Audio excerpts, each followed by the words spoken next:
We are 20 Sides to Every Story, and we are playing Out of the Abyss. We're about 13 episodes in.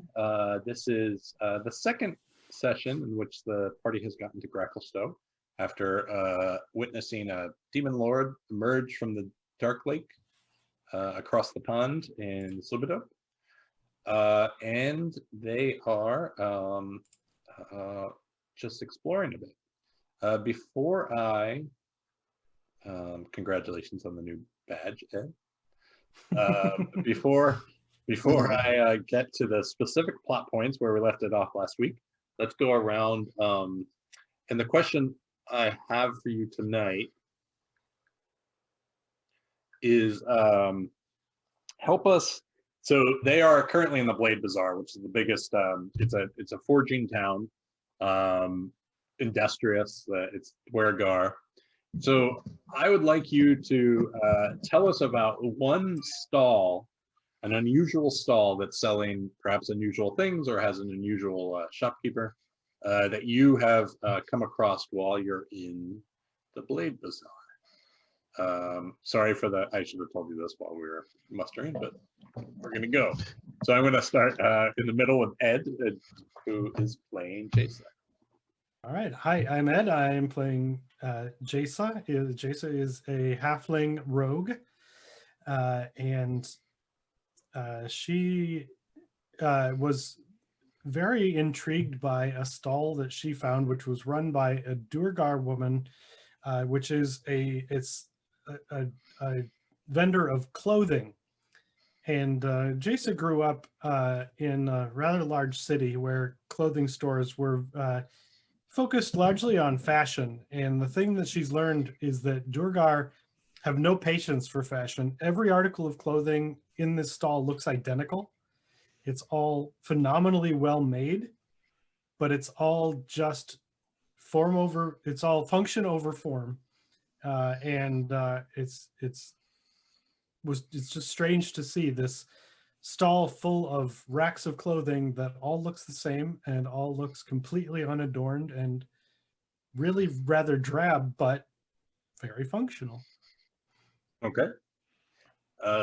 Next up is Drazzle. So Drazzle is usually, I'm trailing Drazzle, who is a lizard folk cleric who's generally concerned about food and then possibly what to do after his next meal. And so he was naturally gravitating towards the food booths and looking at them. And he saw one that had nuts on display, these things that look like nuts, but they're weird shelled things. And the method of opening them up was these figures that stood around. He thought the figures were dolls being sold. And then the person would pick up one of these nut-like objects and place some of them into the jaws of the figures, and they would crush them. But he also was really taken in by this one where it stood up, and instead of putting it into its mouth, it spread the legs apart and put it up in between them and then squeezed them together, and it cracked it between its thighs. And he just thought about that, and he's been looking for things that he could put between his thighs. Like, could he possibly crush things that way? Okay. Well, that did not go where I thought it was going to go. So we're going to quickly move over to Zelm. Canceled one night on watch. I saw Zom do that.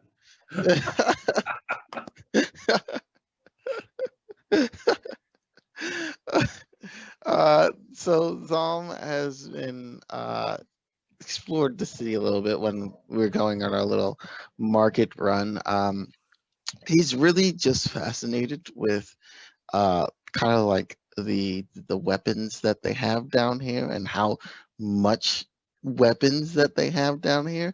It's just different because when he's ever interacted with dwarves, any dwarves or any dwarven like forges on the surface, they usually didn't focus on quantity. It was more on quality, and here it's like still very quality, but just they're just seem to be always stocked with just massive amounts of deadly sharp and very nicely made weapons. He's just never seen so many nicely made weapons in his entire life. All right. Thanks. And we'll Dolphix. Hi, I'm Ethan. I play Dolphix. He is a gnome fighter. And I think he probably has an eye out for similar things as Jasa and Zom in the weapons and the armor that's being shown off here, especially because they're all made for those of smaller stature. So Dolphix is definitely keeping an eye out for things that would seem useful for him. I guess one thing, being a tutor, an educator by trade, Dolphix is always on the lookout for more books or knowledge to gain, especially from a community or culture such as the Duergar. So I think in the Blade Bazaar, they're probably few and far between, but every time he does stumble across some written texts, it's straight to the point, but very informative. And he kind of will sneak a glance at it and try to commit as much to memory so he doesn't have to pay for anything before he gets some sour looks from the vendor and moves on. All right. Last but certainly not least, Vic.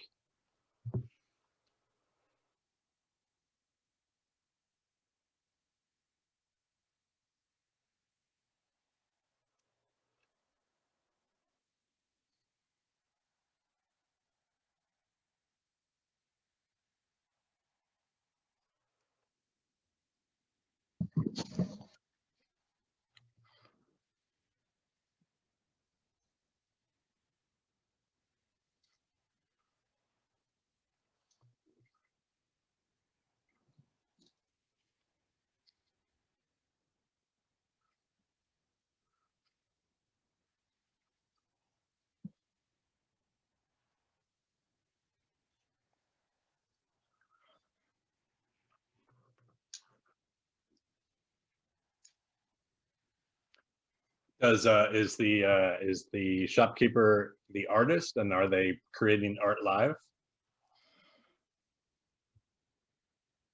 Mhm. All right. So where we left, first of all, if you guys don't have inspiration, please take it. Thank you for helping shape the world a little bit there.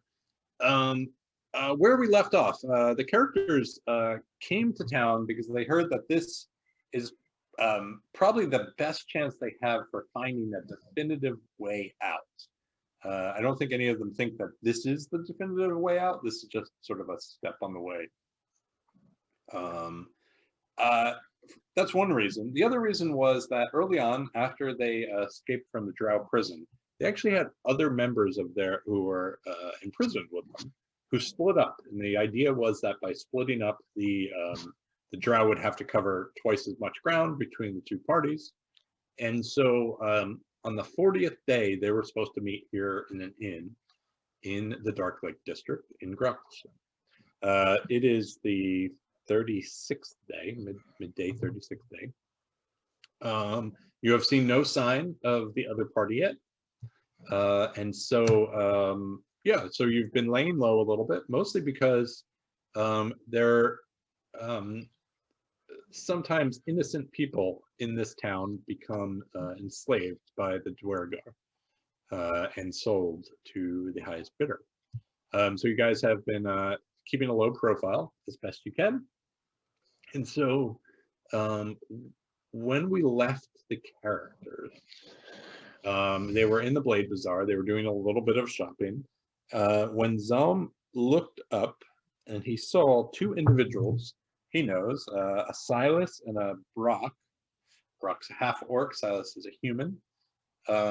And they were just about to catch his eye when he shouted to them, and all the entire group of you see their hands go to their weapon as they look up and they see Zelm standing, and they look at each other, and then they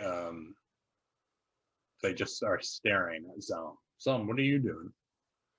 I'm kind of walking towards them. Okay. So they stand their ground, They have their face is sort of, you can tell they're gritting their teeth a little bit. Hands still on the weapons, and they walk up to you, and Brock says, "I didn't expect to see you here." Of course you didn't, you skeeving bastards. Well, now, that's between you and the boss. We heard it happen, but we had nothing to do with it. Oh, really? And I shall do an inside check. Do it. Go for it. I would like to roll one of those too as I listen to this Yeah, conversation. you guys can all hear it. This is in. Ooh, a it's actually- natural 20. Nice. Never mind, you got it. So, um, Oh, hold up. My mom's calling me. Sorry. I'll get back to him, but the rest of you, you all see this happening. Jason, you, as far as you can tell, absolutely sincere. Doesn't seem to be. But you guys do notice these guys are probably amongst the travelers that you saw, some of the best, like, decked out. They have nice armor. They definitely come for money, and so they have multiple weapons on them. Zalm seems to be sincere, and the only Okay. thing I added was that they're similar to how you would have dressed before all this happened. They're well paid, and their accoutrement depicts that. Well, if what you say is true, then what did you guys find out? Why did they do this? I thought we had a working business relationship. They look at each other and they say, well, you know, I don't know why it happened. The boss makes his own decisions, but maybe you do. It's not like the boss to just cross someone who hasn't crossed him first. And they both, all of you, Zalm's probably more absorbed in the conversation, but the rest of you and he sees this, but the rest of you definitely see their hands are still on their weapons, and they're sheathed. But Did their hands come to their weapons when when we walked up, or they're okay? When he shouted, they, like, it was instinctual that their hands went to the weapons, and then they have not left. Well, either way, your boss owes us repentance. I will need both of you to get us out of here. Silas laughs, and he's like, I think you can be lucky to have your life. If you crossed him, that should be sufficient for any sort of payment. The only way you're coming back with us is as property. Boss will pay pretty good money to get you back. I whisper over to Vic and just ask, do you know what's going on?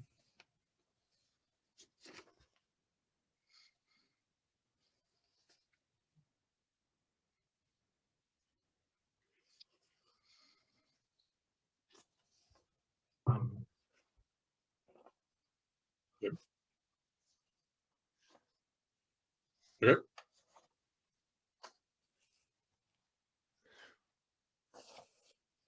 Stay out of it. And I look over to Silas and I say, I don't know what your boss thinks that we did to him, but I assure you it was nothing of a betrayal. Brock looks over at the fact that Vic walked over, and Brock's like, oh, there's two of you. Even better. We'll get a pretty penny.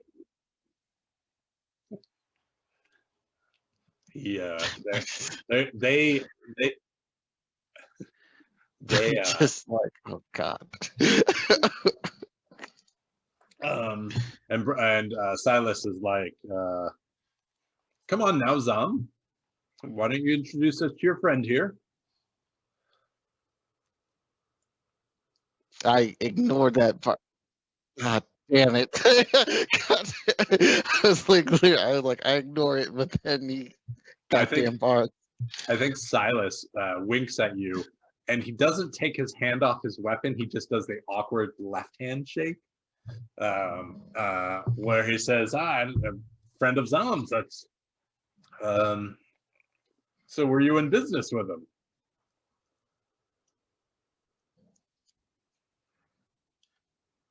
Huh. Interesting. And so how I mean,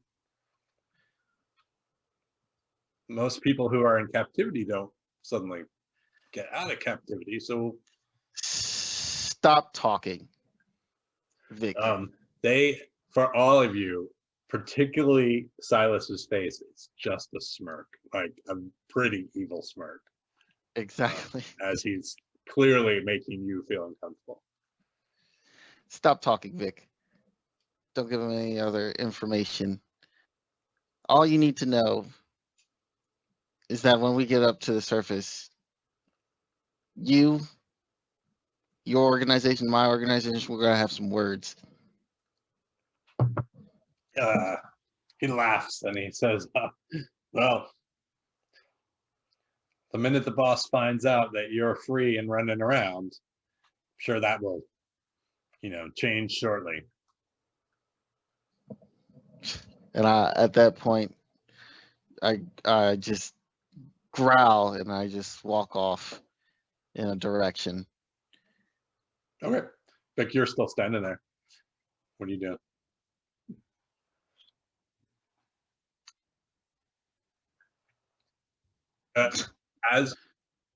As you're walking away, Silas is like, you might want to watch out for that one. I don't think you know who your friend is.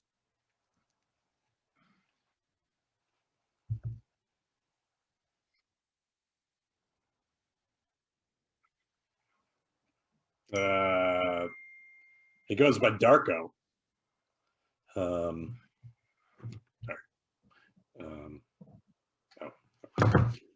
He goes by Darko. He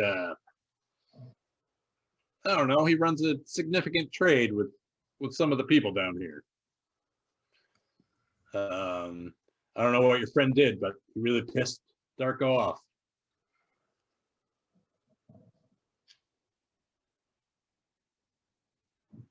Well, just so you know, at some point, Darko's going to find out he's running free, and then there's going to be pretty big bounty on his head. So if you want to turn your friend in, it's an easy way to make a pretty penny. Well, just think, just consider. As you get to know him a little more, you may change your mind. And Brock sort of laughs.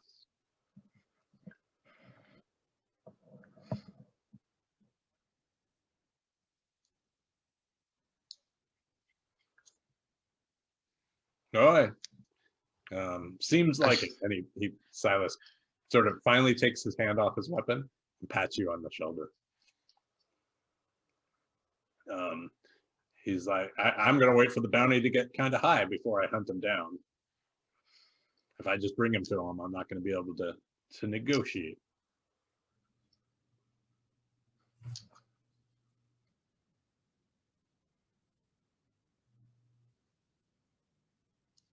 Okay.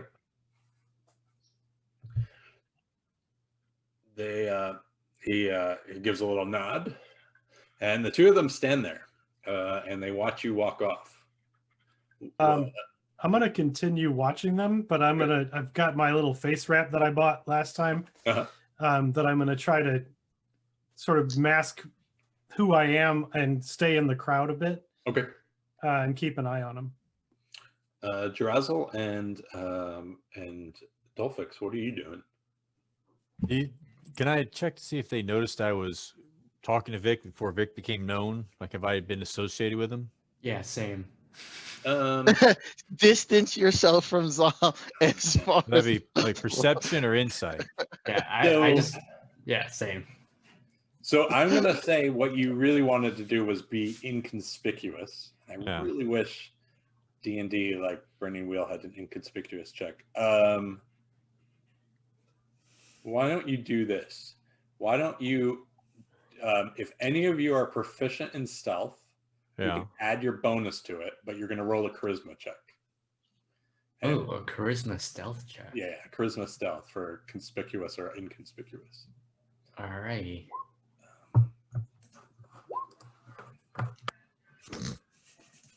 So, I rolled a charisma save. Wouldn't matter. It's the same as the charisma check. So, Yeah, I'm fine with that. plus my stealth modifier, that's I have proficiency. Okay, So it'd be a 19. perfect. Oh, nice. So, Drazel, I think you just stand out. Yeah. Like you, What? a lizardman, like you. I'm not naturally found in this environment. Yes, there are no other lizardmen that you have seen around here.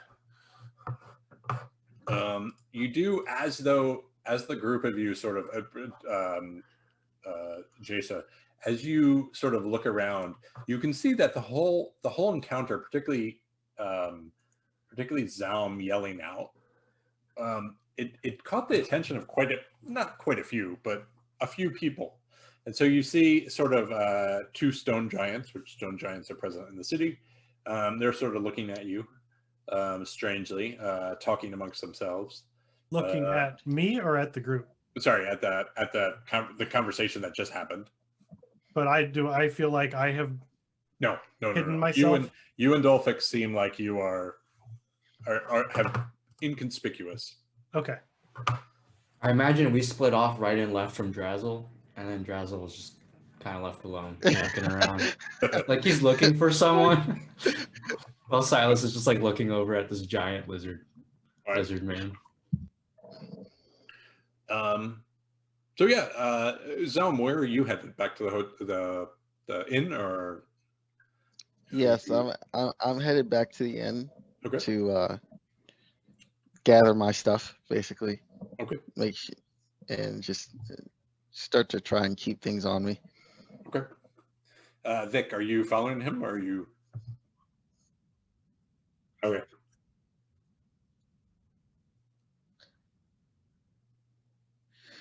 None of your damn business. Why would you give up all that information? They might hunt you down too.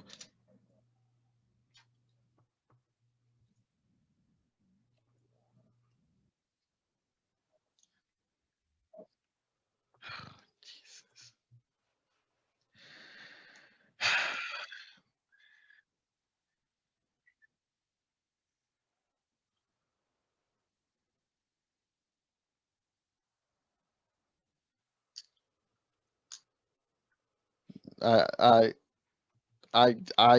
I stop in my tracks. I don't know if you like bump into me because you're like right behind me. Then I look at you. And I'm just like staring, just looking at you real intensely. You like don't know whether I'm about to hit you or what. And I just give like a deep sigh and just like, his name's Draven Darko. Back up topside in Baldur's Gate, I was a slave trader and he was our middleman. My organization, the Baneanite Church of Bane, worked with his organization in order to sell slaves to Drow. And apparently I got double crossed.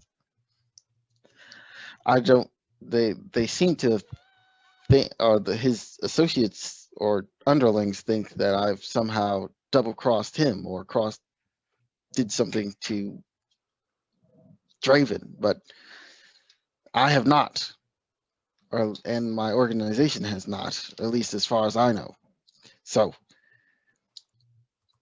that's how I ended up down here with you guys.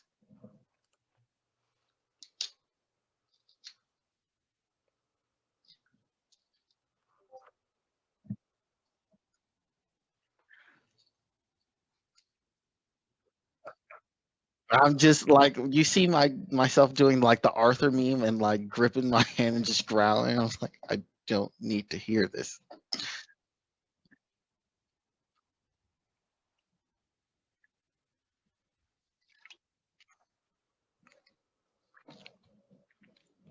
Indeed.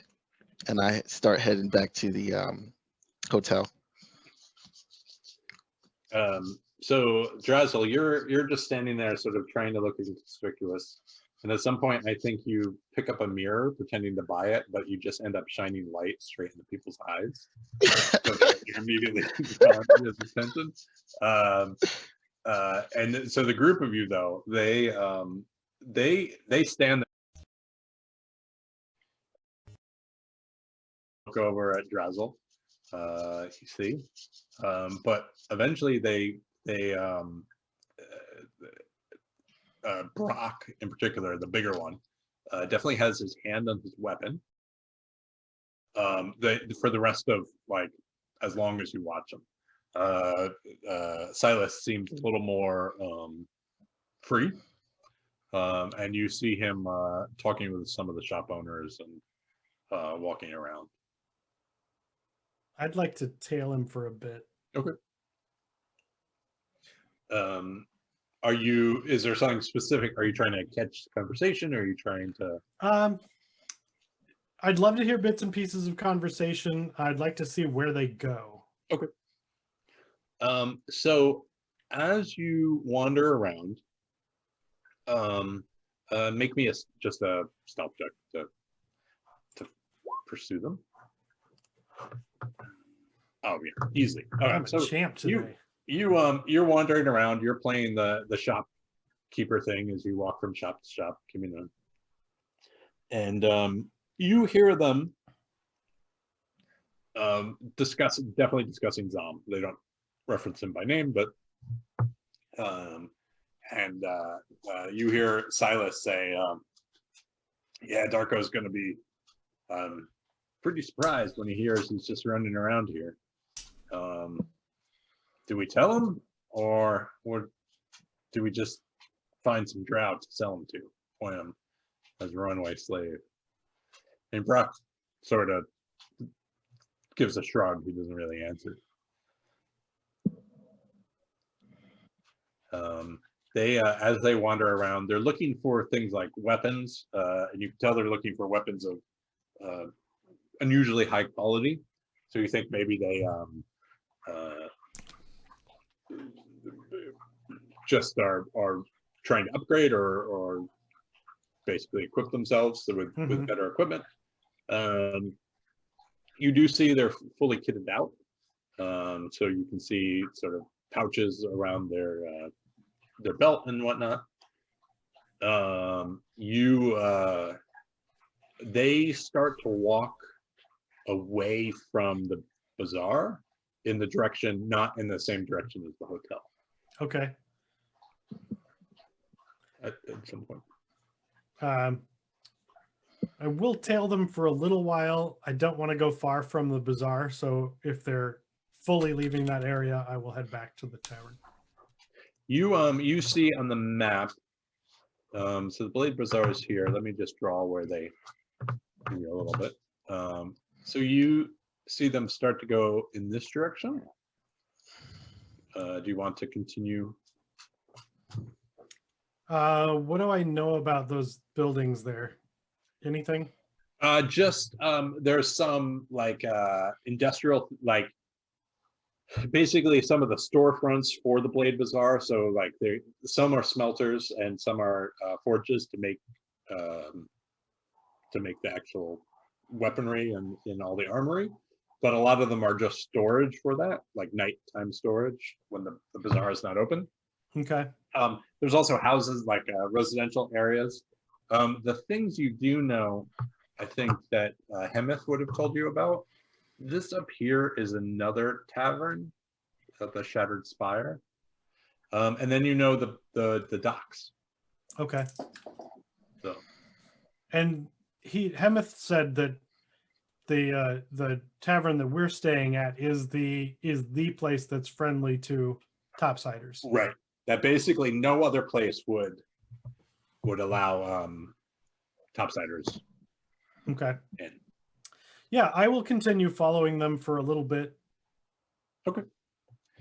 Dulfix, what are you up to? So I try to blend into the crowd while Zom was talking, and then after they leave, I think I'm gonna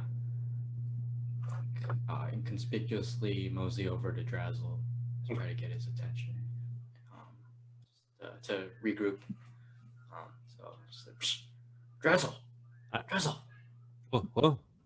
What? just keep looking at the mirror. Oh, I'm right next to you. I think we should head back to the tavern or the inn. okay. I try to tilt the mirror so I can look at him in the mirror. I think that's what he's trying to get at. Hmm. And I go, okay, mirror man, I follow. Oh, I have a lot of questions for Zaun. He has bad friends. I think they are like Vic's family. They are the reason he is here. It appears so. What do you think of our companion, Zaun? I think he does not tell me about the spider he sees. I think he sees things and he does not tell us. I had a person in my village once. He was always wanted to be strong and powerful, and he never told when things were bad because he thought it made him small. And then he lost his tail, and I said, "Hey, you lose tail." He goes, "No, no lose tail." And then he swung at me. Hmm. And then I woke up here. But I don't know. Oh God. Very perceptive story. Well, So let's regroup. Hopefully, Jesa will be fine by herself. where did Jason go? Well, I assume she went off to tail the two associates of Zaun. Ah, she has tail. This was the problem with my friend. No tail. Yes, that is the moral of the story that you just told. Correct. With this solved, I think we go now. Yes. And Corey, I'm distracted enough that I'm starting to walk with the mirror in my hand. Okay. And it's like a very young Dwergar who this is like his first job in the family business, and he's like, "Hey, you need to pay for that." And I turn I'm gonna call the around guard. so I can see him in the mirror. I'm like, you in the mirror want me to pay? That's not yours. I'm gonna Oh. call the guards here. Here, you may have. I have already made my talk. And you hand the mirror, or you hand the gold. I hand the mirror. He sort of snatches it out of your hand, and you see already he takes a piece of his robe and starts polishing it to get rid of the streaks you left on it. So it's better now. My friends are in the mirror. I have two of them in there now. He looks at you strangely and walks back to the Can't stuff. imagine why. Are you the two of you going back to the hotel? The inn. Yes. That was my intention. Yeah. So the Chesa. So you see these guys get to about here. Can you Mhm. see that? You saw that, Yep, right? yep. Yeah. Okay. It just faded on me. So they're about here when you hear them they stop to have a little bit of a discussion, and it's clear you're not close enough to hear at the moment, but it's clear from body language they're deciding whether or not to go north or west, and they're having a little conversation about. Is there enough crowd that I think I could get close Yeah, if you wanted to stealth enough up, to yeah, hear? give me another stealth check. Yeah, I will try to get closer. Yeah, I'm a go. champ. So We're gonna be Brock- so screwed if we get in the fight because I've lost all of my high rolls. So Brock is saying we should get back. The other guys can't. We're gonna have to feed the stock. Is he gesturing when he says "get back"? Do I have an idea of where he's saying they should go? He's saying to the north. Yeah, he was, Okay. and you would have known this earlier. Okay. It seemed like he was going to the north, and then you hear Silas being like, "Let's just stop for one." And then eventually Brock is like, nah, we should get back. And you see them turn right and they go up towards the docks. Mm-hmm. And you see them sort of nod to one of the Dwergar who's sitting in the docks. And the Dwergar runs over and starts to pull in by ropes fairly large skiff. It's bigger than the ones you guys were on. Like Mhm. at like 8-10 people or so. And they jump on, and you see them start to push off the Dwergar, sort of guiding them. Okay, then I'll make my way back to the tavern. Good. You guys are back in the tavern.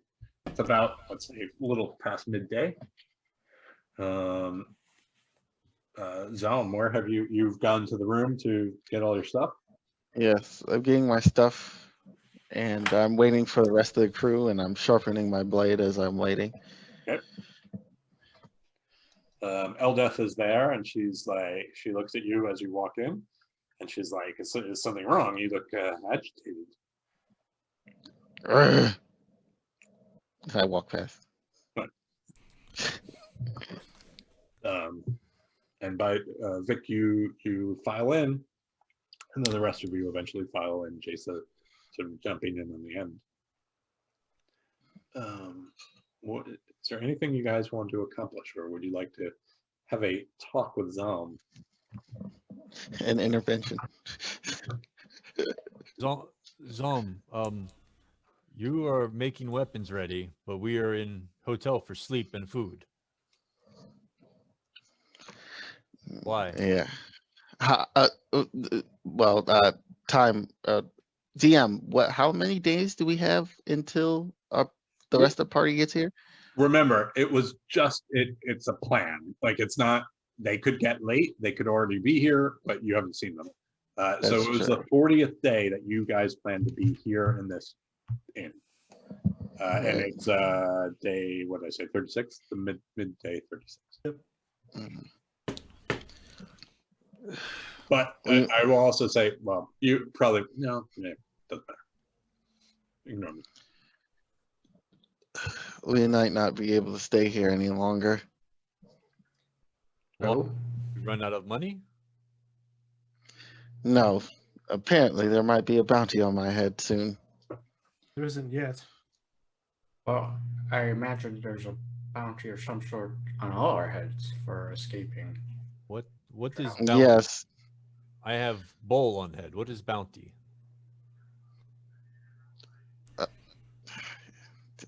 Teacher, explain that to him. I don't have the patience. A bounty is a reward for turning over a target. In this case, us. Ah, so I have bounty Very likely. on head? I don't know if the drow are really bounty types. They seem to be chasing us on their own. I'm sure Yes, they would pay if someone were to deliver us. That's the problem. Well, Right your now, friends haven't yet decided whether they're going to try to do that. They haven't decided whether they're going to tell Darko. I don't know who that is, but that's who they mentioned.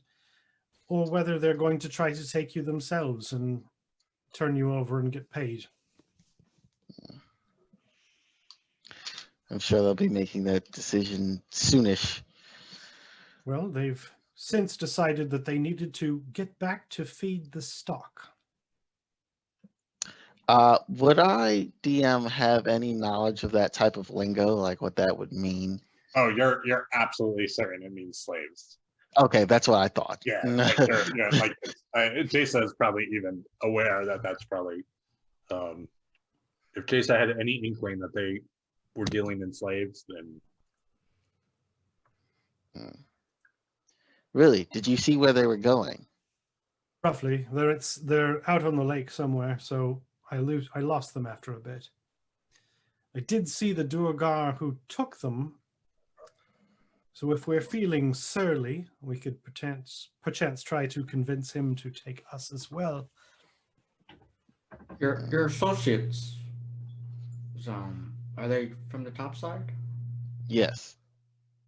So they must have found some way to come down here, some reliable method.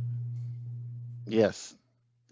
I hope all our brains are collectively thinking the same thing. Well, and Dave, let me know if you can hear me now. Um, Okay. yeah, they couldn't hear me earlier. So tell me, these fellows, they seem pretty motivated by coin. How much was the price of a person? It really depends on the person and what they look like. Why don't you place a value on each of us, Zom? Tell Ooh, us what we're worth. me first. I laugh at at Drazzle and I say practically nothing. They would probably think you're an animal of some sort rather than a So- human. So I am safe. I can go freely. No one needs me. I wouldn't say that, but and then I look to you, Jasa. I say, how much would like a slave normally cost, DM? Like, what would like you put a price I think on it it? depends on what you're doing with them. If it's solely hard labor, right? The drow Right. probably, if they don't care if they die, they're probably like 50 to 100 gold. But Right, if they have some sort of ability, it would be related to that ability. So like magic would probably be in the thousands. Mm, Blacksmithing, not in the thousands, but still important. Right? mm.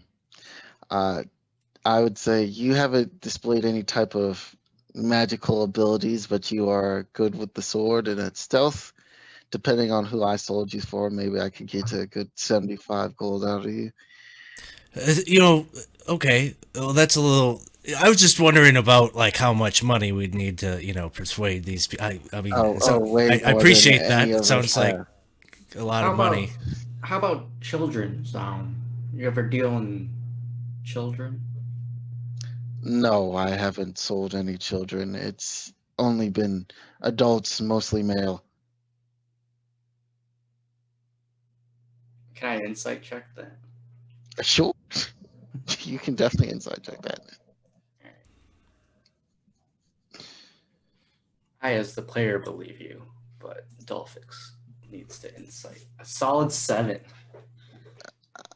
What should I roll? I'm telling the truth, but I don't know what I should roll. We'll just do it as a 10, right? Like, so it's Okay. it's not that you don't believe him, you're just not sure. Mhm. That's what I'm gonna say. Like you don't have a basis of trust for what he's saying. So Well- you don't necessarily think he's lying, you just don't know what to think. Makes Well, sense. Jasa, you have an eye, or you heard something about where they're at. We definitely need to keep an eye on these folks. They're gonna come looking for you, Zom, one way or another. We need to make sure that we know when that is. I say we They take may him or out. they may not. I say we go and take them out, or at least scout and see where they're keeping the rest of their stock at, because they need to sell those first before they probably make a move on us, or On the more plus specifically side- me. On the plus side, it seems that they're staying outside of town. So were we to assault them, we wouldn't be necessarily running afoul of the laws of Gracklstow. On the opposite side, however, they seemed confident that they could walk into a Gracklstow tavern for a pint, whereas we were told the topsiders could not. So they have allies here. Exactly. This is why our best chance would be outside of the city. Oh God, I wish I had that the ability to like check for hidden invisible sensors or invisible people in the room, because I don't even know if there's guards like in the room right now listening to this conversation. So ignore that. The two individuals don't have magical ability. Those two. Oh, okay. I know that wasn't what you were asking, but you would know them more to be the fighter, and one the thiefly type. Right. So, but it's not clear that they're the only ones here. Right. Just based on having a real high passive perception, am I occasionally aware of invisible Duergar? Yeah, I think Being able to more, hear them and I think more so outside. okay. Like you're starting to build the sense that maybe they're not, like they don't, like they're guarding the public areas. Like is Mhm. what you're starting to feel like, but you don't have real confirmation of that. Sure. But it doesn't seem like they're creeping into your room while you sleep or anything. Yeah. So there's no need to like set up a trap to make sure we're not having people But wandering in. I guess I have had 36 days of very little light to rely on my hearing. So Right. I've started to get an idea of, I'm aware of the invisible Duergar when we're out and about. And they like to some wear degree. metal. So like it's not right. It's Yeah. occasionally Uh, crinks and So I will just say I'm fairly certain there's none in here. They don't move silently. They might be invisible, but they are not very good at stealth beyond simply being unseen. Eldith is like, you guys just need a quarterstaff. Just spin around a couple times. Now you guys, quite sure they haven't spotted you, Jasa, or Dolphix. No, they wouldn't have spoken so openly if they had any idea I was there. I don't know So- if they saw me. So No one I'm spoke. not sure if this is really your problem, or so I'm not expecting you guys to help,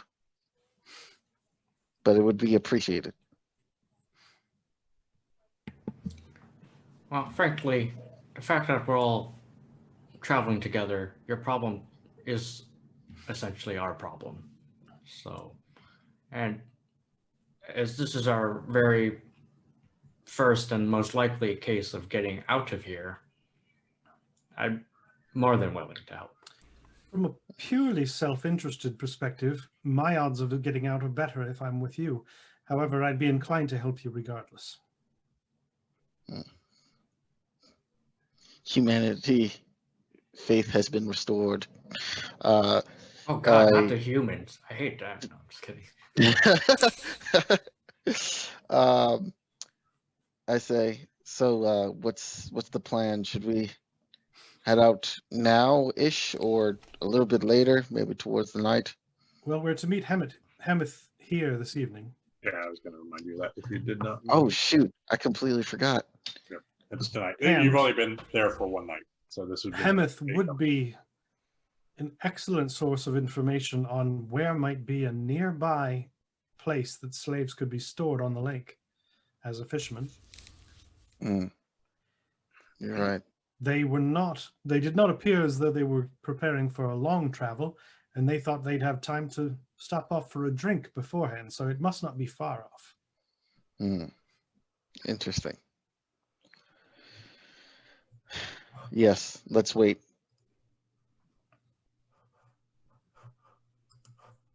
We will do this after dinner. Of course. Drath.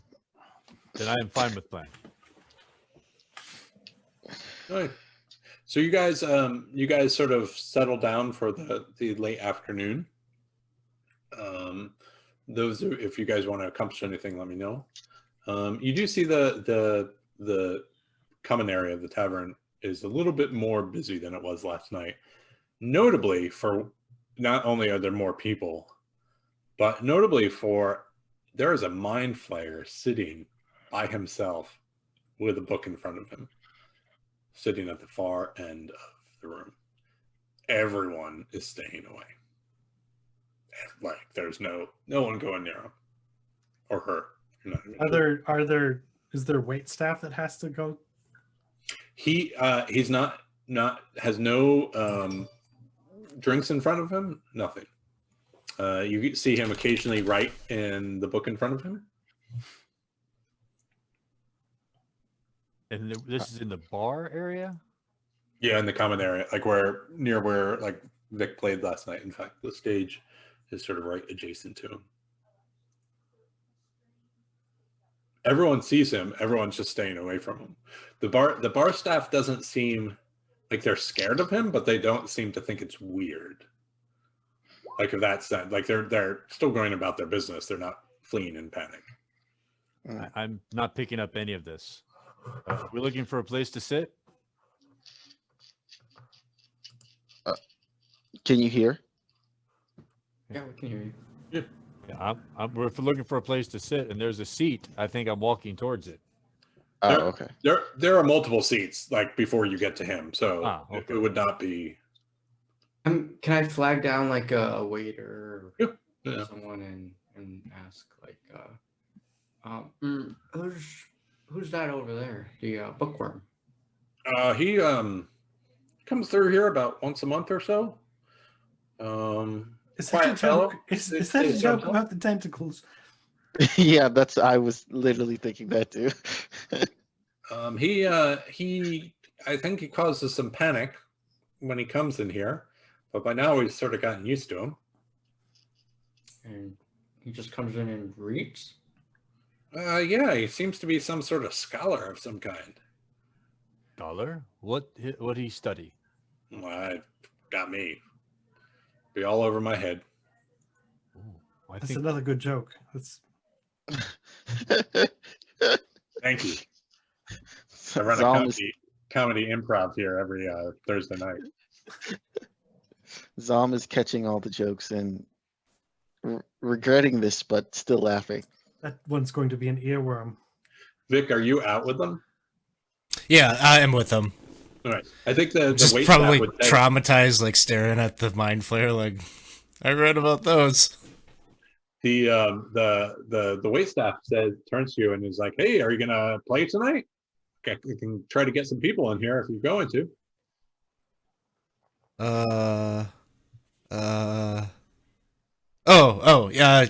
Yeah, I suppose, maybe that would make everyone feel a little bit better, even myself. Like, okay. Yeah, Maybe well, like 3 hours from now, we can do a couple songs. Hey. I'll throw in food and drink for all you guys. yes, it plays very good. Vic's just gonna like get up on the stage and like start tuning his instrument. He starts playing a set, but the entire time he's just staring at the mind flare and having like these little Freudian slips, like saying octopus or he's just like saying words. Octopus's Where they Garden was a shouldn't be. Strange choice. Purple brain. Yeah. Brain. So before your set begins, because it's still sort of late afternoon, not quite dinner time. Hemeth finally walks back in, and you see he's carrying a fairly, not a big backpack, but a backpack on his back, and he's like, "Oh, how are you guys faring? I'm glad to see you found the place, and you're not arrested, and you don't We seem to be are- enslaved. So I'd call that a As success. safe and comfortable as we have been in some time. You guys find your friends yet? Well, we found someone's acquaintances. Oh, Have you heard of Draven Darko? He sort of thinks about it and he's like, "How, I'm gonna be honest with you. You're pretty much the only topsiders I've ever really met. Like, I don't hang out here in the dark. Like, I just go through it to get to the lake and then go fishing. So the name's not really familiar. Well, Is that some your of friend? no, I would not say so, especially now. Some of his associates are down here slave trading, and they seem to be probably keeping their slaves either somewhere on the lake or across the lake, somewhere nearby. We wanted to know if there's any islands around that would be practical for a slaver to have his slaves at. I mean, there's tons. We passed quite a few. And depending on, they probably have a spot. If you want, I can ask around if anyone knows where they might be. But myself, I don't know. I wouldn't be able to tell you, but I certainly see groups like that all the time. Slaves and manacles, and usually topsiders, sometimes drow, corralling them through the tunnels or the lake. Well, this would be a group of topsiders guarding slaves, and somewhere that they're keeping them for some amount of time because they're worried about feeding them daily. Mm. So if you catch word of a location that would match that description, Yeah, I mean, I'm gonna get right back out and go fishing again tomorrow. So Well, I'll keep my eyes open and ears. I'll give a description of Silas and Brock. Half orc, pretty big built. Silas, kind of a greasy looking guy, dark hair. You'll know him when you see him. Yeah, I mean, the old trope that all topsiders look the same, but I'll try to figure out which one's which. Is fish good to eat that you fish? I mean, it's okay. Mm. this Silas moves easily, right-handed, but favors his left leg. Might spot him. Hammock, are you a subsistence fisher? Or do you sell your fish? A little bit of both. It depends on the day. Okay. It's primarily what we eat, but occasionally things are good. That makes sense. Just a heads up, if you're going to be selling your fish, advertising it as it's okay, it's probably not the most enticing. The Darrow and the Stone Giants, they'll eat anything. You're really not selling your fish well. Is Um, subsistence like significance? It rhyme. No, it's very much not like it. Significance fishing? Not quite, but this will be your word of the day. He says, so I feel like I owe you guys because if you hadn't been there, I wouldn't have gotten out of there. Even if I had killed that lady, that whatever that thing that came out of the lake would have killed me in a second. So, occasionally when I'm out fishing or, exploring the islands a little bit, occasionally I find things. And so I just wanted to give you some of this as thanks. I don't use it. I'm not a fighter, but maybe you guys will find some use. And he starts to take some things out of his backpack. The first is you see a very small pouch, and he says, "Don't open that here, just so other people don't know it's there. But that's some gems that I don't know if you guys need to sell stuff. It might be useful. It's really all I have, but I talked to my wife, and we, if you hadn't saved me, I wouldn't be here. So, thank you." It's a really nice gesture. He it's not much. I don't have much, but it is what it is. He reaches into his pack, and he brings out a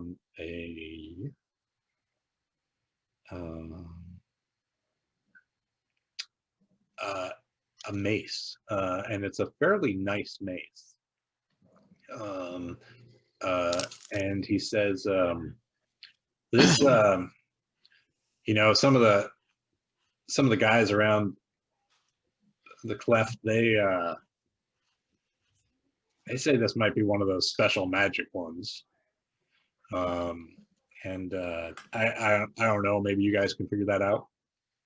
And then you see him pull out of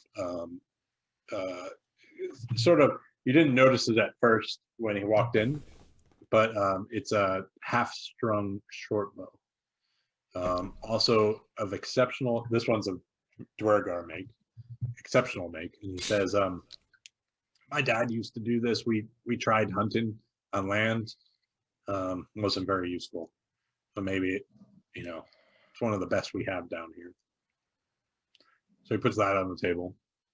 And then he says, and then this thing. And he pulls out a sack, and it's gray, and it has like a couple patches on it where it's been sewn up. And he's like, it's kind of lucky. I'll let you figure out what it does. Yeah, I don't know what else to say to it. Just be careful. And he I think, yeah, he just throws this sack, and it just flops on the table, and he says, kind of happy to get rid of it, honestly.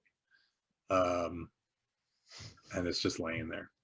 So you have a small pouch that will have in it are just 3 diamonds worth 25 gold each. Nice. Respectable. You have these 2 weapons and this bag that he's saying is lucky, but he wants to get rid of. I reach for the mace. Okay. Yeah. I just pick it up, take a little swing with it, see the balance. Exceptional balance. Well crafted. Very light, but sturdy. I'll keep this if there's no arguments. Please. It seems like a fine weapon for you. And would anybody be able to identify its magical abilities? Maybe beyond my skills at the moment. Hemeth says there may be someone in town who can. I'll ask around and get back to you. We do have some magician types down here.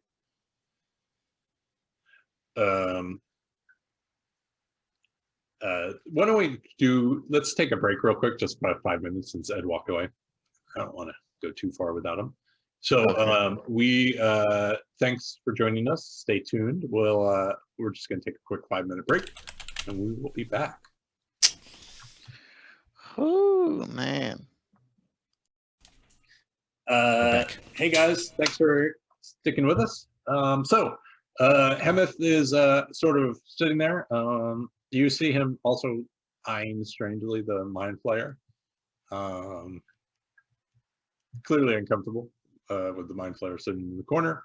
And he I think he probably goes up and you hear him talking, and he brings back a bunch of beers and ale for you.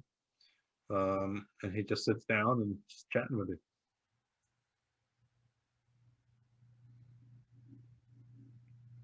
So is there anything you guys want to accomplish?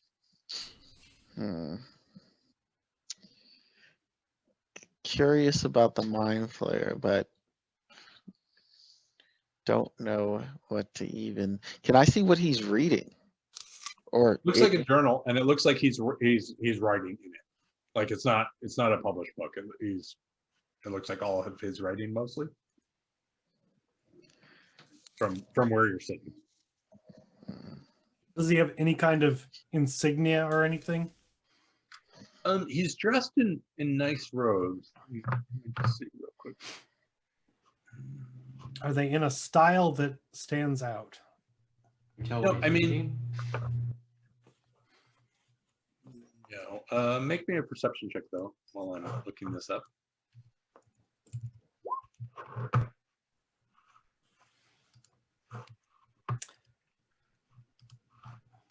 So nothing specific. You do. Sorry, still looking. You do.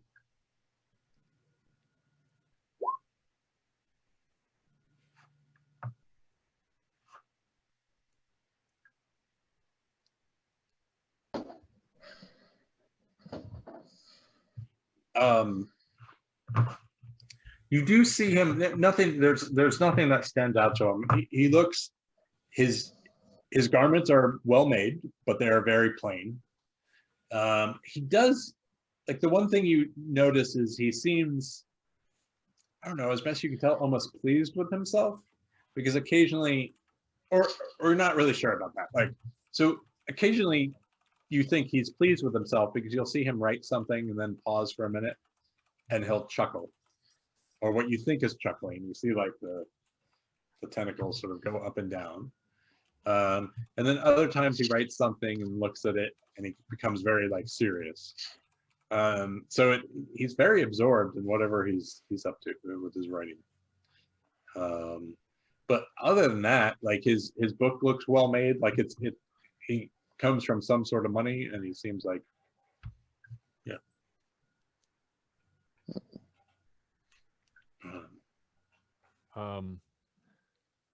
Is he? And you said he's not eating or drinking.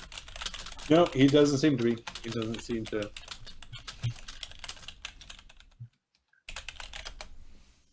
Just keeping to himself. And doesn't really seem to notice, like, he doesn't seem aware of his surroundings in a sense. Like he's not really paying attention. Or maybe he is. Well, he comes It's here probably often the enough first and one gets played. ignored, so why would he pay attention? Right.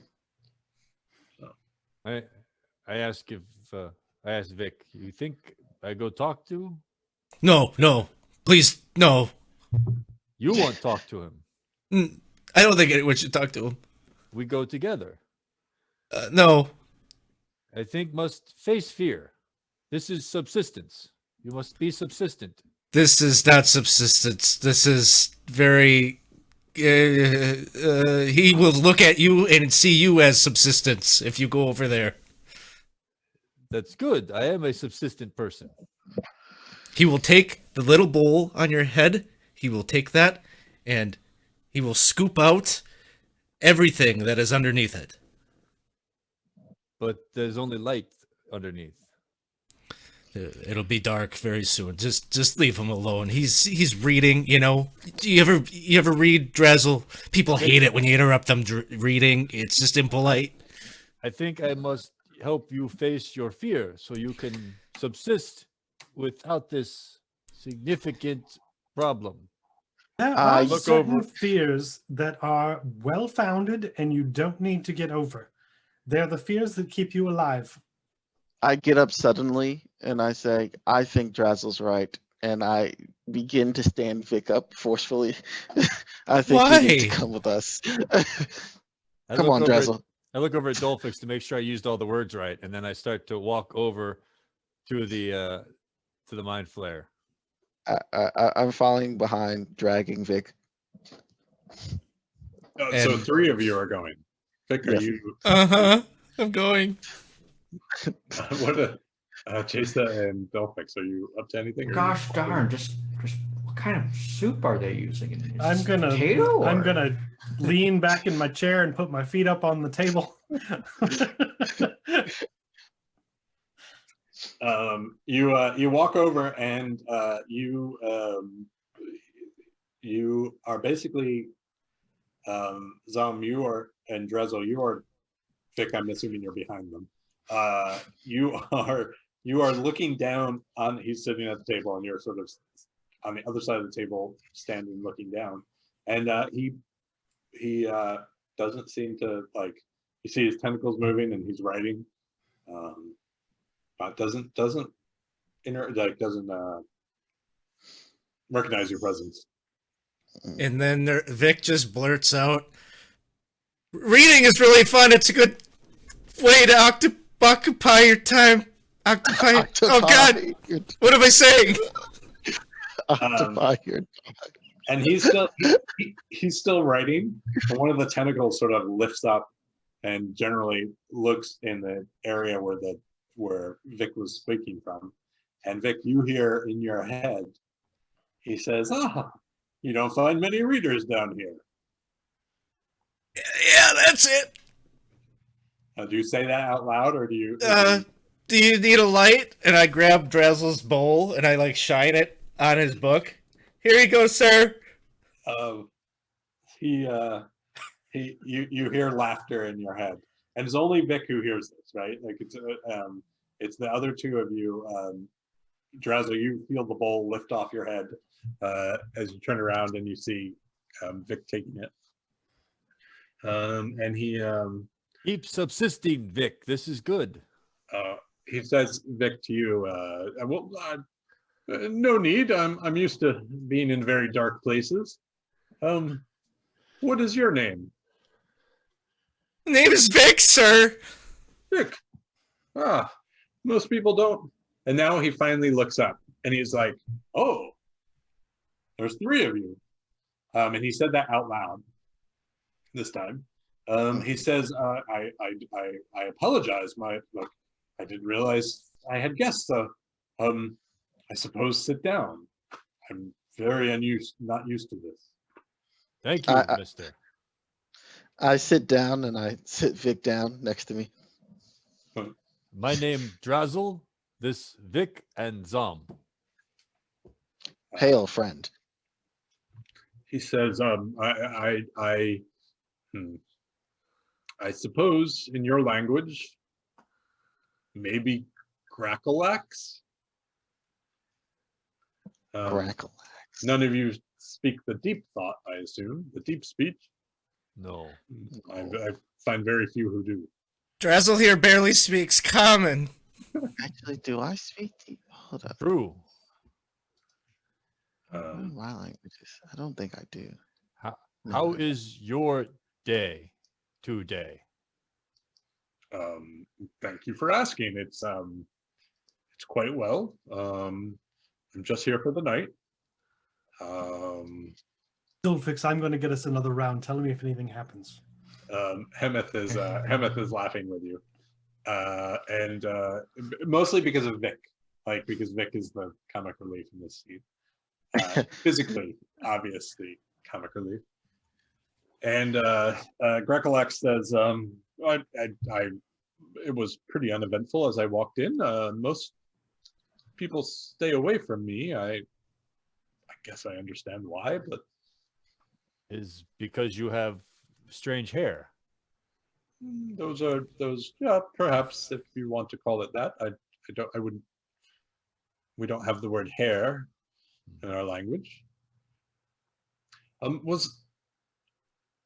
I don't mean to be rude. Was there something that the three of you needed? Well, my friend here seems to be afraid, and we need to get him out of his comfort zone. I also interested in book. I no have book, but like to write. Yeah, my journal. I keep my notes of my research, and I use it to communicate with my colleagues. Research. Yes. I'm sorry. I'm part of the Society of Brilliance. Oh. Is that the same as the other dude? Mhm. We met a man not like you, but like you, who in your group. Oh, you did. You met another of the Society of Brilliance. There's so few of us. He was on. Who did you meet? He was on a boat. We were on a boat. It was not Slobodope, but it sounded just like it. He was. Was he a fish man. Kotor? Yeah. Oh, yes. Hold on, I have to look up his name because I'm thinking Slobodope too. I don't remember his name, but he had a beautiful brain, from what I could tell. Yes, he's quite an unusual fellow. Likes to swim. I'm not a fan of water. It's just not my thing. Really?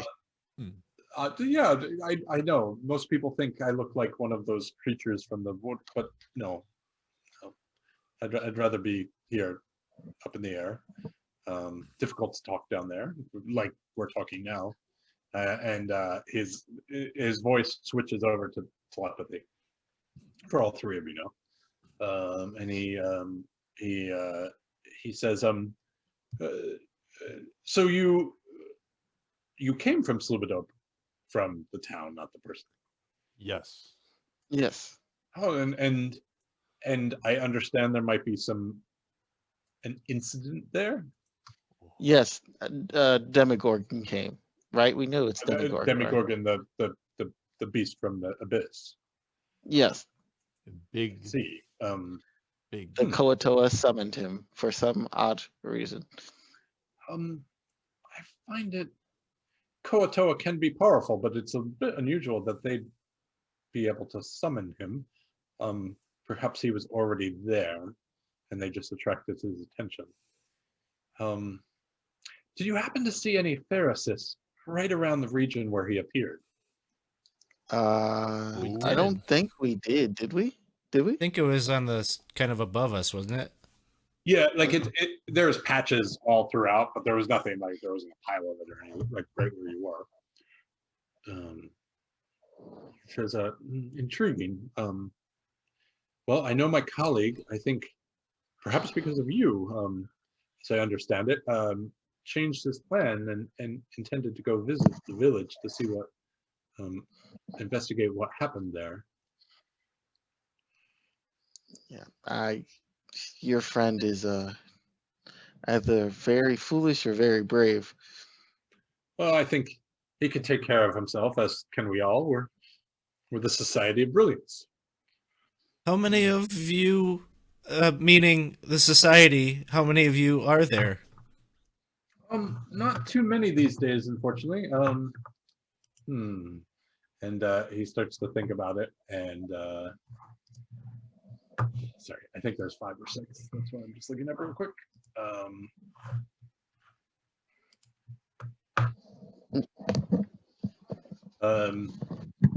He says there's 5 of us. You met Slopadope. We have E. And Blurg and Skritz. It's so hard to find people qualified for the duties these days, but we're always on the lookout. We see many things on water. Such as? We see women who cry in bottle, Mm-hmm. and he's as you're telling him this, he's writing them down. we see what else we see? Ford. We Knowles? saw Drow. We're being the Drow have been chasing us. Seemed like they had some need to take us to their city for some purpose. Well, I tried to stay clear of the Drow. They're not my friend, but they're not. I try not to be their enemy either. And as you're at, like, those of you who can see the book, and I don't know if you noticed this with the other guy. I don't think you saw it. I think you recognized it was happening. As he's writing down, he'll stop, and you see other text appear on the journal that he did not write. It's indecipherable though what it is, but like he'll write, and that is his quill clearly writes stuff, and then other stuff appears a little bit later. You book right back. Yes, this is how we communicate in the society, so that we're all informed of what's going on and current research. You can write Fishman we saw. I can, in fact. We Yes. we lose friend, and maybe he find him. Where did you lose your friend? In village, attacked by big thing. In Slobodope. Yeah, we have a little mushroom man, his friend. Okay, and what does this friend look like? Koatoa. Yes, and I look over at Vic, like the thing Stool talked to in dark. Yeah, he was a Koatoa. He had a very interesting pacifism kind of belief structure. I see. Well, Koatoa are not pacifists by nature. I'll ask Slopadope to keep an eye out. But finding a Koatoa inside a Koatoa village might not be the easiest thing.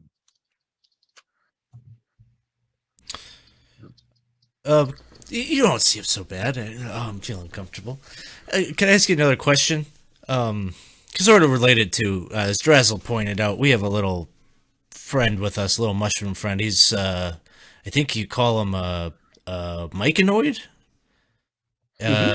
We're trying to get him back home. I've been trying to track down where his grove is precisely. I've kind of gotten a general direction, but I'm wondering if you've heard of this place, and I forgot what it is. I don't have Neverlight Grove. Yeah, Neverlight Grove. Yep. Garkalok says, well, I can't,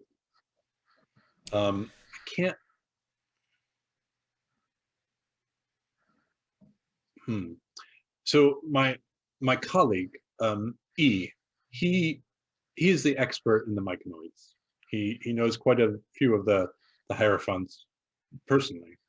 I will ask him, but I will warn you, he is notorious for not reading his journal, and so it may take a little bit.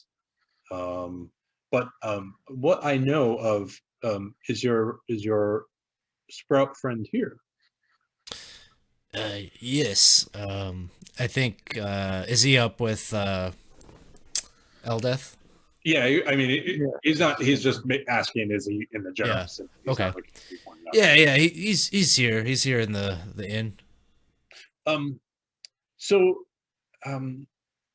the myconoid have an innate ability to find their way home, not a distance, but if you can get him anywhere close, he himself can probably find the way. Oh. But I will ask E, and I will, if he responds by morning, I'll let you know. Wow. This That's a helpful piece of info there. very kind. Do you happen to know the Hierophant of the Grove's name? And he did tell you. It's Basilia. In case you don't remember the name, he writes that down in his journal. And he looks, and you don't see any response on the page after he writes. He says, oh, let us hope that he sees this before I leave in the morning. We can meet you maybe for first meal. I should be around. I don't like the food here very much, but I make do. Our friend has fish. You like fish? It's a little base for my taste, but don't you worry about me. I will look for you in the morning. But I have some business to take care of, and some rest to take. So I wish you the best, and it was a pleasure meeting the three of you, and I hope to speak with you again. Nice to meet you. Thank you for your time. He stands up and sort of, you can't really discern feet, like he just sort of hovers through the room, and you see him go down one of the tunnels towards the room. Oh my god!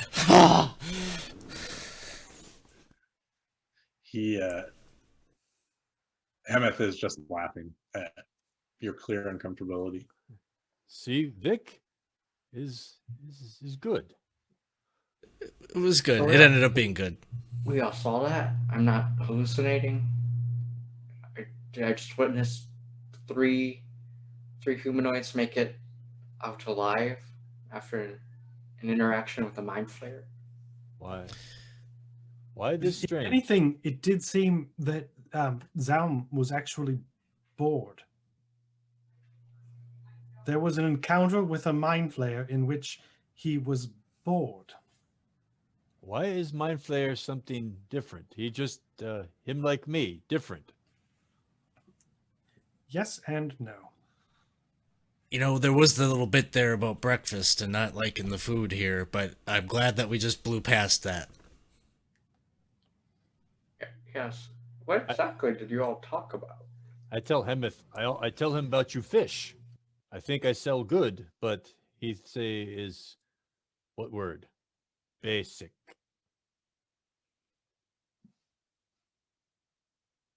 Hemeth sort of shrugs. Says there's a lot of weird things here and on the lake. Doesn't surprise me. Well,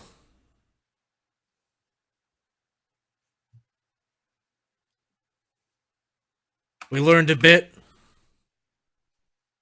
We learned a little bit about Stool. Seems that if we could just get him kind of near that grove, he might be able to find his own way home.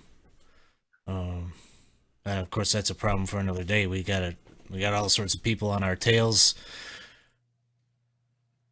We have to deal with this Zalm situation and this Darko. Vic, are you going to play some songs for the evening? Yes, that seems like it would be a fair way to calm myself down after this this event. Okay. So you see there's a what are they called?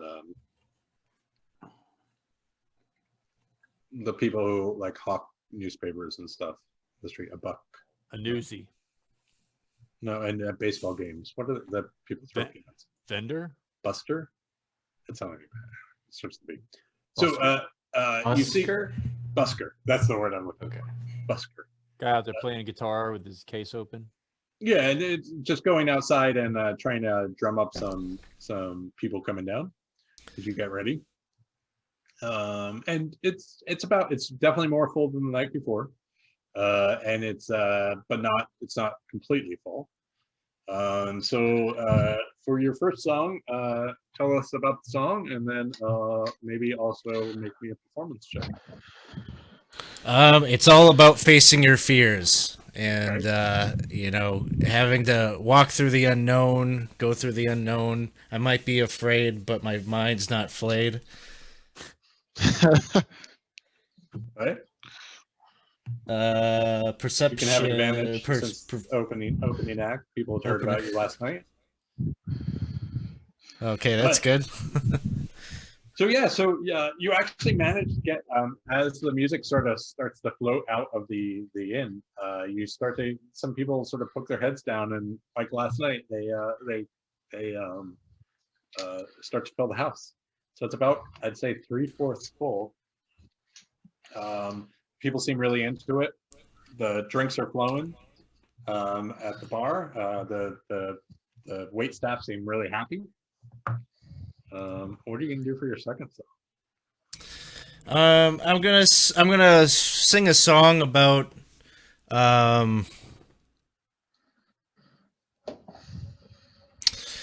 sort of just about like daily life in Gracklstow and just a lot of singing about the what's that? From what you've observed of it, Yeah, just like kind of the industriousness of the people, the grit, the grind, song of perseverance. so you Bruce Springsteen it up. Make me a performance check.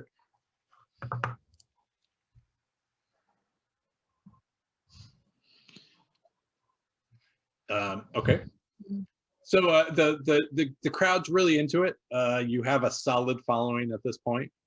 People are you're getting a fair bit of applause when the song finishes. So now it's time to take it all home. How are you gonna end your night? Emotional. Get real emotional with it. The story of a singing about Stool's story, trying to find his poor little lost Myconoid, just like alone in the dark, Okay. wandering around, trying to find its way home. Oh, jeez. I feel like it's going to be "Can't Find My Way Home" by Traffic. All right. So people are into the tune, but you can tell the theme is a little out of their range. Just a little Yeah, little too they- specific. Yeah, like they're like, oh, what, like, why would you leave home in the first place? Oh, yeah. And then there was a Koatoa friend of his, and then it gets real weird with that. But people are, the alcohol has helped. They're pretty drunk, and you finish your set, and as you get up, people actually start tossing some gold and coin your way.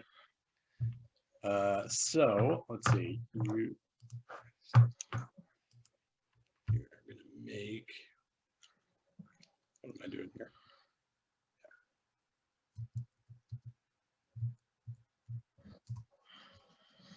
What's going on?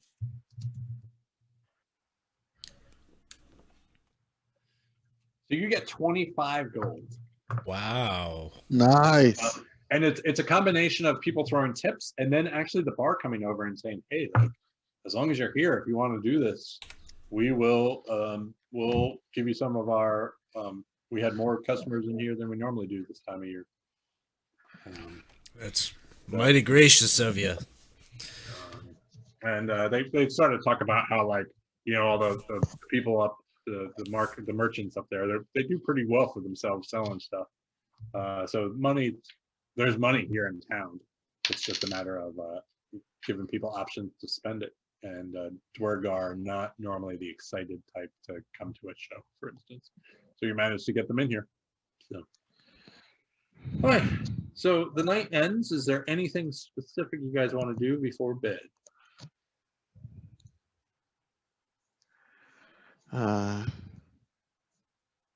No, not really. Not that I know of. I think Delphix is just gonna keep reading his spell book. Okay. And then, have to cheat like on his shoulder. Okay. He's trying to bond with the familiar. Yeah, and Tachip has been, like, I think all day around,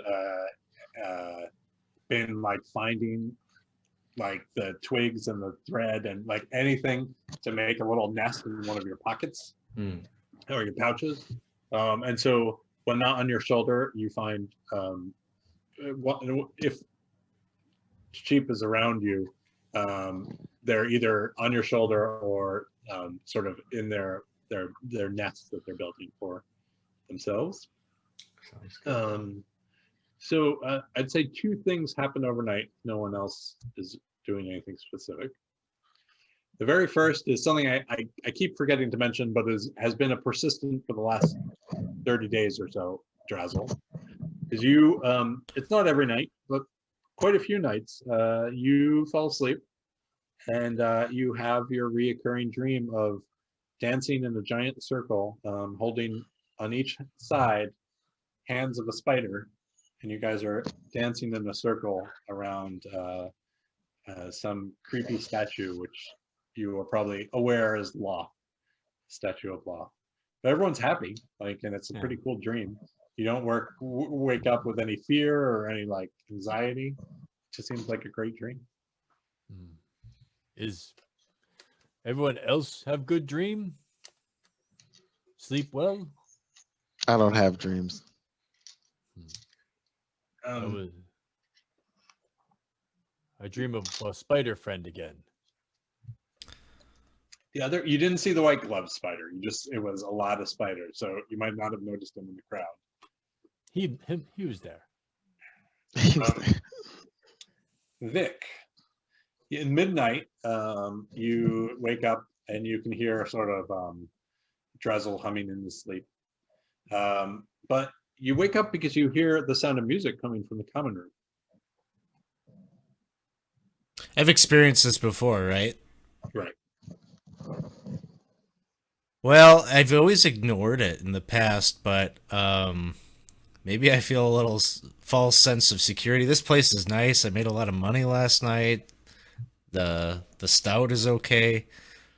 I'm gonna open up the door and follow that sound. Okay. So as you put your hand on the doorknob, you recognize one of the songs, like the song you're hearing. It's very familiar to you. It's a song you've sang many, many times before. And you pause for a minute. And then you start to hear voices behind the song. And there's two voices. And they're very familiar to you too. It is the voice of Ren and Dara. Hmm. The door is still closed. I mean, it's mostly closed. It's not a pretty solid door, but door's still closed, but you hear it very distinctly through the door coming from, it seems like, the area of the common room. Oh. Oh. I wonder. I mean, if I got picked up by the Drow, it could be, you know, all the slaving business. This is Slaver Town. Maybe they ended up here. Huh. Hey, Drazzle, wake up! Oh yes, dream, dance the I- house. Hey, do you want to meet my family? Well, you have family here? Yeah, don't you hear them? They're singing. Didn't you hear that? I think, yeah, I go with, because you go meet family, they send you away again. I don't understand. Here, It's, just okay. come with me. They're really nice. You'll like them. So as you open the door, Vic, the hall seems much longer than before, than you remember it, but you're tired and you're shaken. And as you get maybe a few steps down the hall, the song ends. It concludes, it doesn't just abruptly end. And you hear Ren say, it's really great to be here tonight. We just, we've been traveling as a family, and family is the most important thing to us, and we perform as a family, and we'd be really, really remiss if we didn't introduce our younger brother.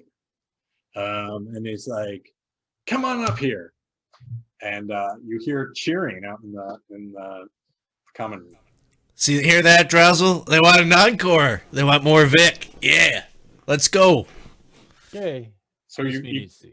keep walking down the hall, and the cheering is just getting louder and louder. And you hear Ren's voice again. And Ren's like I said, as I promised, this is the third in our trio, the third leg in our tripod. Everyone, I want you to meet my younger brother, Nick. Yeah. And the whole place Ren. cheers. Nick. What a Nick, joker. Nick. You got it wrong. It's a V. And it's just, it's loud and it's deafening. And it's clear that the crowd loves Nick. And Nick, just Vic with extra leg. Yeah. seconds later, you wake up in a very, very cold sweat. That was weird. And is Drowsel sleeping? Drowsy asleep. He's humming away. But the memory of his joke lives on. Yeah.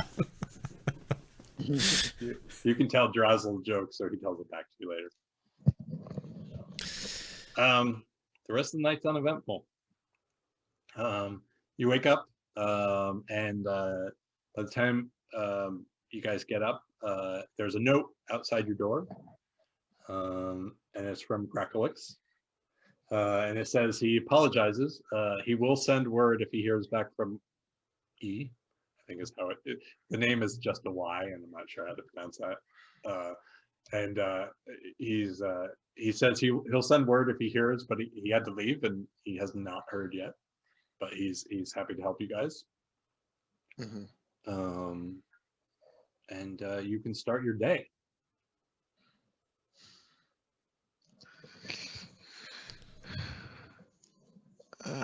Anything you guys want to accomplish today? So, our contact hasn't heard about the island, right? Hemeth? Yeah, Hemeth. Hemeth left after Vixet, so you haven't seen him yet. Okay. He was going fishing today. So Right. it's unlikely he'll be back till the evening. Okay. I was about to say, I don't know. Really have anything. Oh yeah, we gotta try and identify these items, right, guys? Yeah. Ed, you are muted if you're talking to us. Well, there you Me? Hello. go. Could I have meditated on the short bow as part of a short rest to Yep, absolutely. Is anyone else doing anything? Oh yeah, I guess the mace. I would do the same with the mace. So, as you might have suspected, as players, the two of them are +1 weapons. So there's short Okay. bow +1 and a mace +1. Okay, nice. I'm just transferring my possessions from that net that I had as a bag into this bag. So you are very like you have a lot of fear. There's so many holes in that bag, and the patches look like just never-ending My like repair. my other bag was a net, had many more holes. Okay. So Give me 1 second. I actually have to look at something.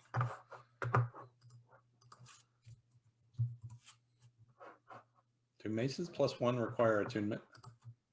I don't think so. +1 weapons don't generally. Yeah.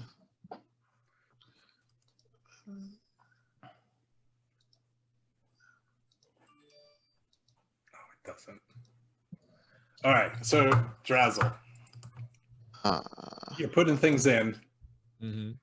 and you reach in, and you feel something unusual inside the bag. that I did not put in. It doesn't seem to be. Like it seems to be there was something else in there. I pull out to see what it is. Please roll me a 1d8. What color is the bag? Gray. yeah. Okay. Okay. Just wondering.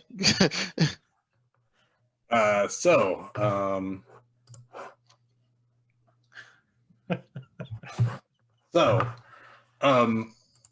you, how do I even describe this? You reach in your bag and it's weird because it's fuzzy.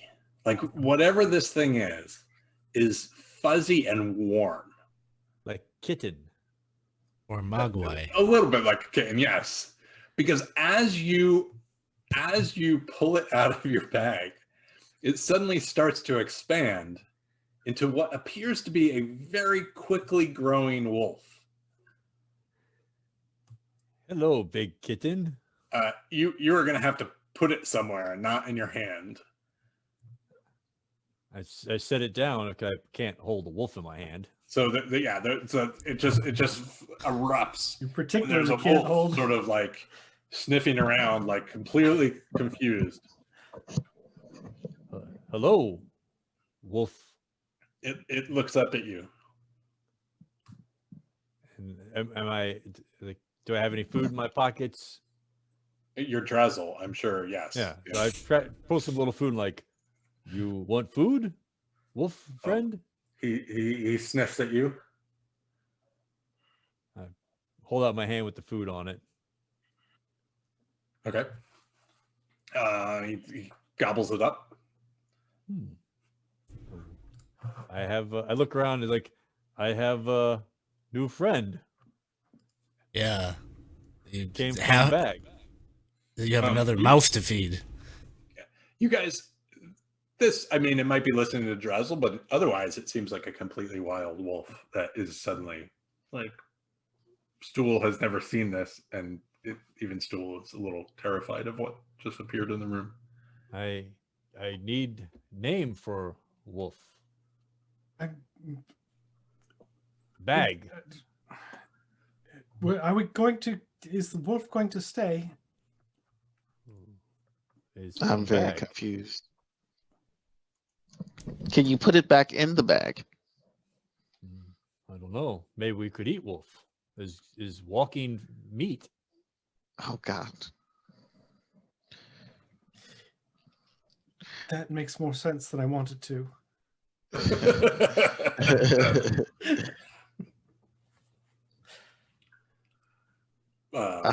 The wolf just starts wandering. Wolf, Wandering come, out. come, stay by. Stay here, wolf. He comes back to you. You listen what I say. He is staring at you. You sit. Sit. He sits, Okay, that's good. Paul. looks Give Paul. confused, Give foot. looks very confused. Drazel, I'm not sure what kind of documentation we signed when we took out these rooms. I'm betting there's a no pet policy. Oh. Especially no wolf. Well, I haven't seen any wolves at all in the Underdark, so they may not know to prohibit them. True. I think I look at my net and I try to figure if there's some way I can manipulate it into making it into a harness to have the wolf carry thing for me, or a saddle to put stool in. No, I mean, you could try, but No, it's not possible. But yes, I do think about it. right, and you could try. That's stool is roughly a third of the wolf size, so probably not.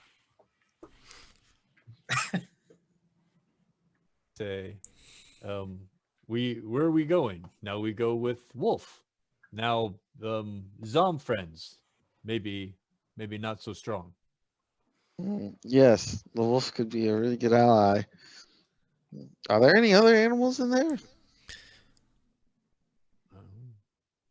I don't know. I did not know wolf was there. So let me just say, I'm blaming the other 4 of you for letting Drazel have this bag. It's all on the 4 of you. I figured it was this bag, but I wasn't gonna metagame, so I was just gonna like, oh, it's a dingy old Blaming bag. all 4 of you. I wasn't here to hear the description of the bag.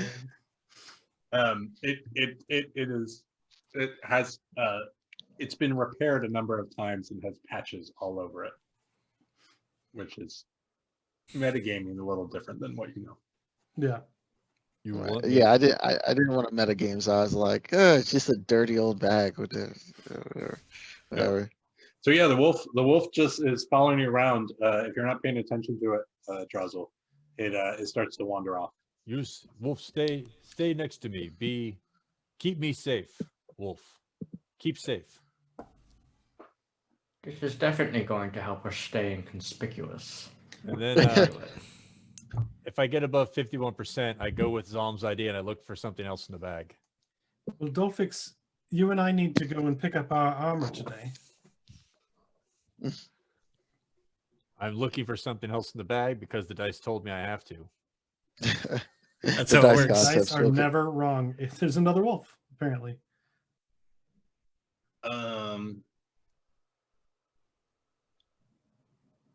Sorry, just reading real quick.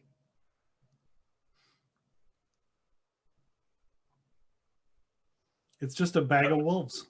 Yeah, so So I'm going to play it this way. What happens is as you pull, you feel another fuzzy thing, and that's like amongst your objects, you feel another fuzzy thing at the bottom. I think another wolf in bag. Can we leave it in the bag? Okay. But when we need it, it's there. Sure. We don't need it right now. Okay. So we just have a bag of unlimited wolves. Me no know. Back of wolf holding. Or at least A 2. bag of wolf holding. It's Well, a 2-wolf bag. Drazel, it seems like it listens to you. Seems to kind of understand you, which is more than some of us can say. I go over to try and scratch the wolf's head. It's not hostile to you in any way, but it's not social either. It's a wolf. So it is fearful of, like, it'll listen to Drazel, but you all notice that as soon as Drazel's attention sort of just like disperses, it wants to get out of here. This is uncomfortable for it. Mm. Wolf, You smell thing good. You smell food? It doesn't understand you. I just keep petting the wolf and saying, "Wolf, big name." It tolerates your petting, but it is a wolf and doesn't like to be petted. What are the rest of you doing besides Looking at this marvel. the wolf? Well, do we need to do any shopping or anything today in preparations for what we might need to deal with there, Zom? Dolphix and I need to go and pick up our armor. Let's see. We do have some Can more you hear me? gold. Yep. Yeah. Yeah. We can. Okay. Yeah. Okay. Nope. Yeah, we can. Okay. Okay. Are you guys headed out to grab armor and see what else is going on while you're up there? Yeah. Yeah, I'll go with them. Okay. So as you get up, this is what did I say, 37th day. So as you get up there, it's easy to get back to the stand, and the shopkeeper is basically just opening, but you see amongst the stuff that they're dragging to their stall is the armor that you requested and the changes. So I believe it was a she, hands it over and says, I appreciate your business. If you have any more, you know where to come. It's Thank pretty you. easy to, and she looks at the two of you and she's like, you're roughly the same size as Beauregard. It was not too hard to figure out how to adjust these. Well, I appreciate it. Yes, what we've seen of Durgar craftwork, we are quite impressed. Oh, I thank you. Send your friends. I can always use the extra business. Mouths to feed.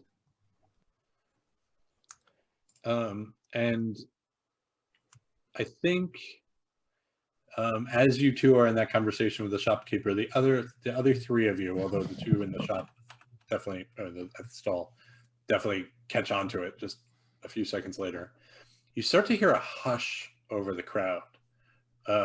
Because normally there's a lot of din, and like you even hear like some of the blacksmith apprentices like stop dinging whatever the horseshoes they're making or whatever they're making, and a strange sort of like quiet as you see being led in by a group of Dwergard slavers, it appears, a large Quaggoth who you recognize in chains being dragged through, and he looks very poisoned, very ill, and very weak, and he's being dragged through the market, sort of to the west where Ed, near in that direction where you went earlier. I'm sorry, I'm looking at your faces, but the map is up here that I can just show you. Yeah. So across to the west, there's no sign of any of the others, and there's maybe like 8 or 9 Dwergar around him. He has 4 chains. 4 of the Dwergard are holding on to the chains. Oh God, no. He has not seen you. Darendel was his name. Prince Darendel. Let's not let him know that we're here. Or can you let him know that we're here quietly? I'm not much of the stealth type. I can. I you will get within the crowd, within 30 feet, and then telepathically tell him that we see him and we'll track him. Okay. Can he respond? He cannot. Okay. So you do at least see some acknowledgement of hearing it. Like, so you see him, like you can see how like he's gaunt. He's incredibly weak, and he just looks awful. And you can see him when he gets the message. You can see him immediately like perk up just a little bit, and start to look around in the crowd.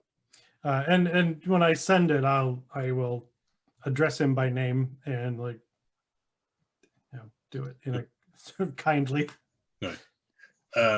And they start to lead him off away from the Blade Bazaar. I will then turn back to the group and telepathically tell whichever of them I can see that I'm going to tail them and see if they go the same direction. I just nod in no particular direction. It's how many of you are following them? All of you, or No. I stay in the market. I'm so that looking for rats to send the wolf after. I'll go with Jason. The wolf is causing quite a commotion in the market as well. Oh God. There are people who are terrified of it. Some people are willing to buy it from you. They're not really sure what to do with it, but they have some ideas. So you're getting a lot of like mixed emotions around you with the wolf. The wolf is terrified. I mean, petrified of being in a large area with lots of people around it, as wolves would be. I think where we will leave it tonight is Jasa. Not quite where they went last night. It's more over here in this general area. And as you get over there, you see there is basically a slave market. Okay. It's not a permanent thing, but it definitely seems there today. And you see them start. It's clear that they're going to try to sell it. So that's where we're going to leave it tonight. We will be back. We are back next week. So thanks everyone for joining us. This is 20 Sides to Every Story. Normally I do an intro and I completely forgot tonight. If you like what you saw, we encourage you to join our Discord and also to follow the channel, just so you know when we're online and what we're up to. Discord channel is incredibly popular and active most times a day. We mostly focus on TTRPGs, but we get into everything really. If you liked what you saw tonight, we encourage you to either subscribe to our Patreon or also to subscribe to the channel. Both give you opportunities to join our community campaign, which are normally once a week.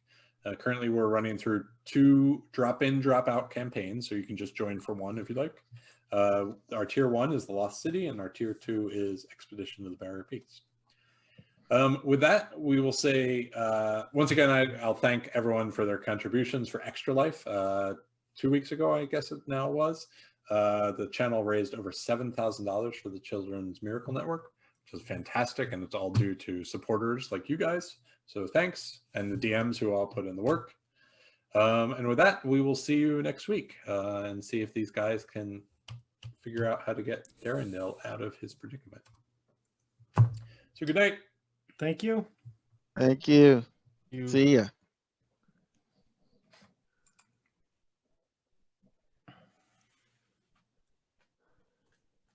Well, that had a lot of entertaining parts to it.